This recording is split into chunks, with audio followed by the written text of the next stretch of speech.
নমস্কার। আজকে আমি প্রথম পর্যায়ক্রমিক মূল্যায়নের নবম শ্রেণীর ইতিহাস প্রথম এবং দ্বিতীয় অধ্যায় থেকে তোমাদেরকে কিছু মান দুইয়ের সাজেশান ভিত্তিক কোশ্চেন দিয়েছি। সেই কোশ্চেনগুলো তোমরা ভালো করে দেখবে। নাম্বার 1, ফ্রান্সের তৃতীয় সম্প্রদায় কারা? অঁসিয়া রেজিম বলতে কী বোঝো? ইন্টেন্ডেন্ট কারা? সামাজিক চুক্তি গ্রন্থের বিষয়বস্তু কী? রুসো, মন্টেস্কু, ভলতেয়ার এই দার্শনিকদের রচিত দুটি করে গ্রন্থের নাম। এখান থেকে প্রশ্ন পাবেই। লেটার দ্য ক্যাসে কী?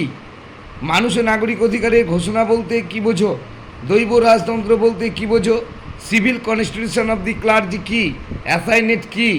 জিরোন্ডিনো জ্যাকোবিন কারা? ফরাসি বিপ্লবের কটি আদর্শ কী কী? Very very important question. সন্ত্রাসের রাজত্ব বলতে কী বোঝো? ডিরেক্টরি শাসন বলতে কী বোঝো? 18 প্রিমিয়ারের ঘটনা বলতে কী বোঝো? কনকর্ডাট বলতে কী বোঝো? কোড নেপোলিয়ন বা আইনের সংহিতা বলতে কী বোঝো? অথবা কোড নেপোলিয়নের গুরুত্ব। লাইসি কি? লিজিয়ন অফ অনার কি? অ্যামেন্সের চুক্তি কত খ্রিস্টাব্দে ও কাদের মধ্যে স্বাক্ষরিত হয়েছিল? এই চুক্তির শর্ত লিখো। কনফেডারেশন অফ দ্য রাইন কি? মহাদেশীয় অবরোধ ব্যবস্থা বলতে কী বোঝো? স্পেনীয় খত কি?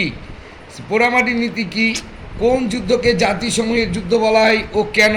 শত দিবসের রাজত্ব বলতে কী বোঝো? ওয়াটারলুর যুদ্ধ কবে কাদের মধ্যে হয়? এই যুদ্ধের গুরুত্ব লেখো। ট্রাফালগারের যুদ্ধ কত খ্রিস্টাব্দে এবং কাদের মধ্যে হয়? এরপর মান 8-এর যে প্রশ্নগুলি রেখেছি তার মধ্যে ভেরি ভেরি ইম্পর্টেন্ট কোশ্চেন, তোমরা পাবে এই কোশ্চেনটি। ফরাসি বিপ্লবে দার্শনিকদের ভূমিকা আলোচনা করো। খুব সুন্দরভাবে করে যাবে, এই কোশ্চেনটা তোমরা পাবেই। নেপোলিয়নের আভ্যন্তরীণ সংস্কারগুলির বর্ণনা দাও। নেপোলিয়নের পতনের কারণ। ফরাসি বিপ্লবের সামাজিক, অর্থনৈতিক, রাজনৈতিক কারণ আলোচনা করো। এই যে চারটি কোশ্চেন, এই চারটি কোশ্চেনের মধ্যে প্রথম কোশ্চেনটি তোমরা পাবে। এর মধ্যে যে 3টি স্টার সেগুলিকে বেশি ভালো করে মুখস্থ করে যাবে এবং দেখে যাবে।